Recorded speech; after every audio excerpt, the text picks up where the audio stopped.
Mas, posto que com isto deste motivo a que blasfemassem os inimigos do Senhor, também o filho que se nasceu morrerá. Então Natã foi para a sua casa, e o Senhor feriu a criança que a mulher de Urias dera à luz a Davi. E a criança adoeceu gravemente. Buscou Davi a Deus pela criança, jejuou Davi e, vindo, passou a noite prostrado em terra. Então os anciões de sua casa se chegaram a ele para o levantar da terra, porém ele não quis e não comeu com eles. Ao 7º dia morreu a criança, e temiam os servos de Davi informá-lo de que a criança era morta, porque diziam: eis que, estando a criança ainda viva, lhe falávamos, porém não dava ouvidos à nossa voz. Como, pois, lhe diremos que a criança é morta, porque mais se afligirá? Viu, porém, Davi que os seus servos cochichavam uns com os outros, e entendeu que a criança era morta. Pelo que disse aos seus servos: é morta a criança? Eles responderam: morreu. Então Davi se levantou da terra, lavou-se, ungiu-se, mudou de vestes, entrou na casa do Senhor e adorou. Depois veio para sua casa e pediu pão. Puseram-no diante dele, e ele comeu. Disseram-lhe seus servos: que é isto que fizeste?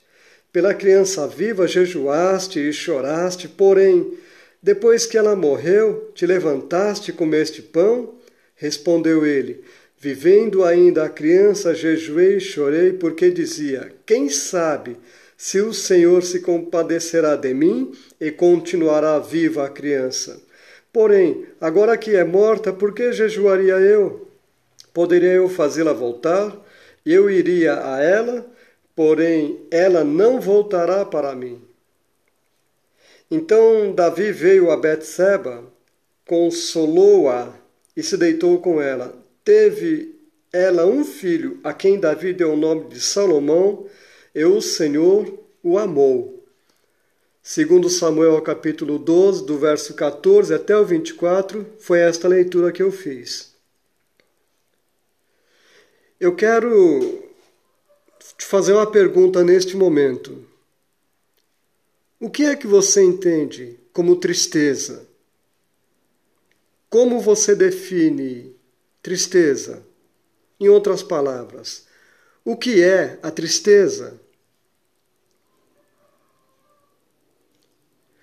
Então veja, tristeza é um homem que está com o espírito e com a alma quebrada.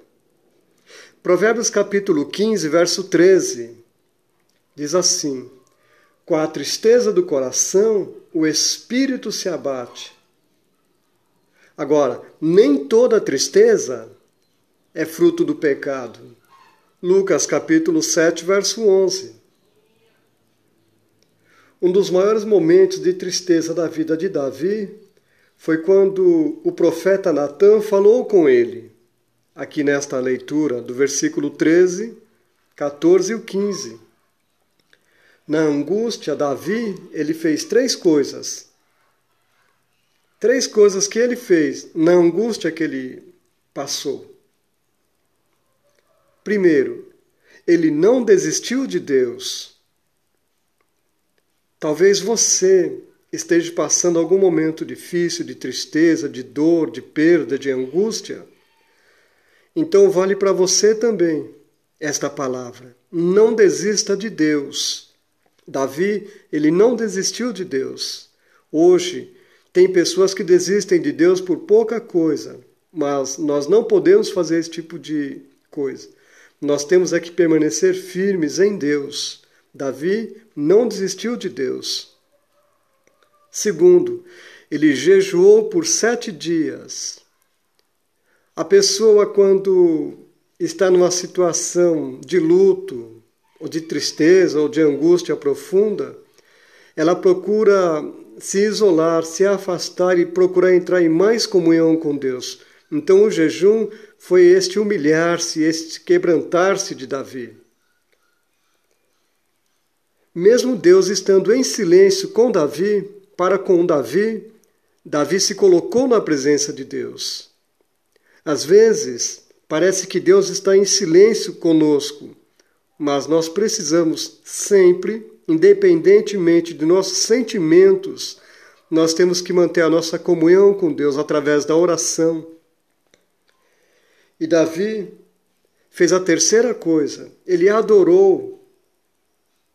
Mas observe o seguinte, antes de Davi adorar ao Senhor, ele fez algumas coisas. Primeiro, ele estava prostrado ali no chão. Então diz que ele levantou-se. Depois, ele lavou-se, mudou as vestes e depois ele entrou na casa do Senhor. Observe a sequência. Levantou-se, lavou-se, ele perfumou-se, ungiu-se e mudou de vestes, e assim ele entrou na casa do Senhor. Nós precisamos aprender aqui com Davi, ponto a ponto, é levantar do desânimo, é levantar da cabeça baixa, nós temos que nos posicionar, igual disse Deus para Ezequiel. Filho do homem, capítulo 2 de Ezequiel, filho do homem, põe-te em pé e falarei contigo. Deus falou para Jó a mesma coisa, colocar-se em pé, ou seja, anime-se, compareça à minha presença, não com um semblante ou com a atitude de pessoa derrotada, frustrada, caída. Levante-se, anime-se e fique na expectativa de que vou fazer algo na tua vida. Então Davi levantou-se, lavou-se, aquela poeira, aquela cinza, aquela sujeira que estava nele aquela semana inteira, aquele mau cheiro. Uma pessoa sem banhar-se por uma semana não é coisa fácil, não, mas ele, para entrar na casa de Deus, ele lavou-se, ele ungiu-se, ou seja, ele se perfumou, ele mudou as vestes, aquelas vestes rotas, aquelas vestes de saco, de humilhação, ele tirou, ele era rei, ele colocou a sua melhor roupa, ele colocou o seu melhor vestido para comparecer perante Deus. E ele entrou na casa do Senhor. Feliz é o homem, feliz é a mulher que entra na casa de Deus, que vai para a casa de Deus, para adorar a Deus, primeiramente, e para receber de Deus a orientação para a sua vida, o consolo, a paz que precisa. Deus, ele escolheu Salomão para que nascesse. Foi para que Salomão revertesse a história que foi triste e vergonhosa para Davi. Deus tem os seus métodos, a sua maneira de trabalhar na história do homem. Deus sabe, como ninguém, como trabalhar em nossa história. Deus, ele sabe e conhece a tua história. Cada dia da tua vida, cada momento é registrado, é conhecido, é dirigido. Deus está escrevendo a história, inclusive, da tua vida. Deus é um Deus, o único Deus que muda a história dos homens. Deus pode mudar toda a sua história. Se a sua história até aqui não foi uma história boa, não foi uma história de acordo com a vontade de Deus para a sua vida, talvez a sua expectativa não tenha chegado ao ponto de você louvar a Deus, porque você às vezes está frustrado, frustrada.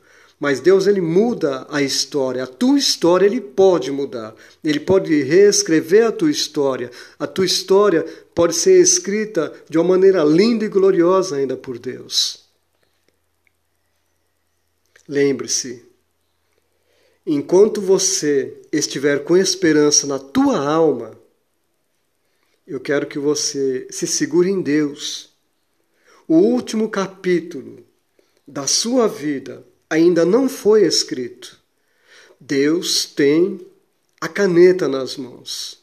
O Senhor tem a caneta. É Ele quem está escrevendo a história da humanidade, a história dos homens, a tua história.